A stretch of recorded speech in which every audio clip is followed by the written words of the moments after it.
Hi guys, അസ്സലാമു അലൈക്കും. ഇന്ന് ഞാൻ വന്നിട്ടുള്ളത് ഫ്രഞ്ച് ഫ്രൈസിൻ്റെ റെസിപ്പിയുമായിട്ടാണ്. ഒരുവിധം എല്ലാവർക്കും ഇതിൻ്റെ റെസിപ്പി ചിലപ്പോൾ അറിയായിരിക്കും, എന്നാൽ അറിയാത്തവർക്കായിട്ടാണ് കേട്ടോ ഇന്നത്തെ എൻ്റെ വീഡിയോ. അപ്പോൾ നമ്മുടെ വീഡിയോ ഇഷ്ടമായാൽ ലൈക്ക് ചെയ്യാനും, ആദ്യമായിട്ടാണ് നമ്മുടെ ചാനൽ കാണുന്നതെങ്കിൽ സബ്സ്ക്രൈബ് ചെയ്യാനും മറക്കല്ലേ. Welcome to my channel. French fries ഉണ്ടാക്കാനായിട്ട് ഞാനിവിടെ 3 ഉരുളക്കിഴങ്ങാണ് എടുത്തിട്ടുള്ളത്. അത് തൊലിയൊക്കെ കളഞ്ഞ് നല്ല കഴുകി വൃത്തിയാക്കിയിട്ട് ഇതുപോലെ അരിഞ്ഞെടുക്കുന്നുണ്ട്. ഈ ഒരു തിക്നെസ്സിൽ വേണം കേട്ടോ ഇത് കട്ട് ചെയ്യാനായിട്ട്. അങ്ങനെ ഞാൻ എല്ലതും ഇതുപോലെ അരിഞ്ഞെടുത്തിട്ടുണ്ട്. ഈ ഒരു തിക്നെസ് വേണം. ഇനി നമുക്ക് അത് തണുത്ത വെള്ളത്തിലേക്ക് ഇടാം. ഒന്ന് തണുപ്പിച്ചതാണ് കേട്ടോ. തണുത്ത വെള്ളത്തിലേക്ക് നമുക്ക് ആദ്യം അതിട്ടിട്ട് ഒരു 5 മിനിറ്റോളം നമ്മൾ ഈ വെള്ളത്തിലൊന്ന് വെക്കുക. അതിനുശേഷം ഇതിൽ നിന്നും നമുക്കത് ചൂടുവെള്ളത്തിലേക്കാക്കാം.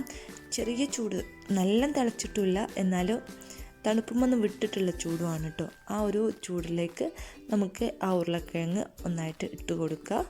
എന്നിട്ട് ഇതും ഒരു 5 മിനിറ്റോളം നമുക്കിതിലും വെക്കാം കേട്ടോ.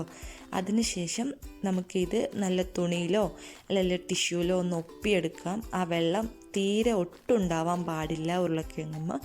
നമ്മൾ വെള്ളമൊക്കെ കളഞ്ഞ് നല്ലതുപോലെ വെള്ളം ഒപ്പിയെടുത്തിട്ടുണ്ട്. ഞാനൊരു തുണി വെച്ചിട്ടാണ്, ഇത് കോട്ടൻ്റെ തുണി വെച്ച് ഒപ്പിയെടുത്തിട്ടുണ്ട്. ഇനി നമുക്കിത് ഇതുപോലെ ഫ്രൈ ചെയ്തെടുക്കാം. ഞാനിവിടെ ഒരു പാനിൽ ഓയിൽ ഒഴിച്ചിട്ടുണ്ട്. അത് നല്ലതുപോലെ ചൂടായി വരുമ്പോൾ നമുക്ക് ആ ഉരുളക്കിഴങ്ങ് അതിലേക്ക് ഇട്ട് കൊടുത്തിട്ട് ഒന്ന് ഫ്രൈ ചെയ്തെടുക്കാം. ഒരു 2-3 മിനിറ്റ് മതി ഫ്രൈ ചെയ്യാനായിട്ട്. ഇതിൻ്റെ കളറൊന്നും മാറാൻ പാടില്ല. അങ്ങനെ വേണം നമ്മൾ ഫ്രൈ ചെയ്തെടുക്കാൻ. ഇനി ഉരുളക്കിഴങ്ങ് എണ്ണയിൽ നിന്ന് കോരി മാറ്റാം. അതിനുശേഷം അത് നല്ലതുപോലെ തണുത്തതിന് ശേഷം അതിലേക്ക് കുറച്ച് കോൺഫ്ലവറും കുറച്ച് ഉപ്പും ചേർത്തിട്ട് നമുക്കത് നല്ലതുപോലെ മിക്സ് ചെയ്യാം. ഞാനിതാ നല്ലതുപോലെ മിക്സ് ചെയ്തിട്ടുണ്ട്. എന്നിട്ട് നമുക്കിത് ആ എണ്ണയിലിട്ട് തന്നെ ഒന്ന് ഫ്രൈ ചെയ്തെടുക്കാം.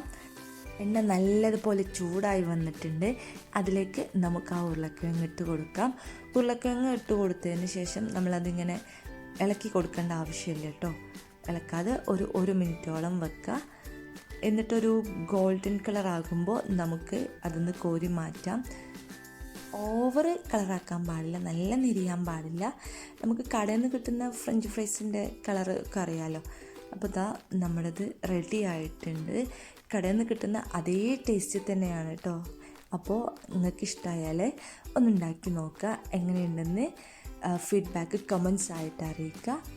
അപ്പോൾ നമ്മുടെ വീഡിയോ ഇത്രയേ ഉള്ളൂ. ഇഷ്ടമായാൽ ലൈക്ക് ചെയ്യാനും നമ്മുടെ ഈ ചാനൽ സബ്സ്ക്രൈബ് ചെയ്യാനും മറക്കല്ലേ.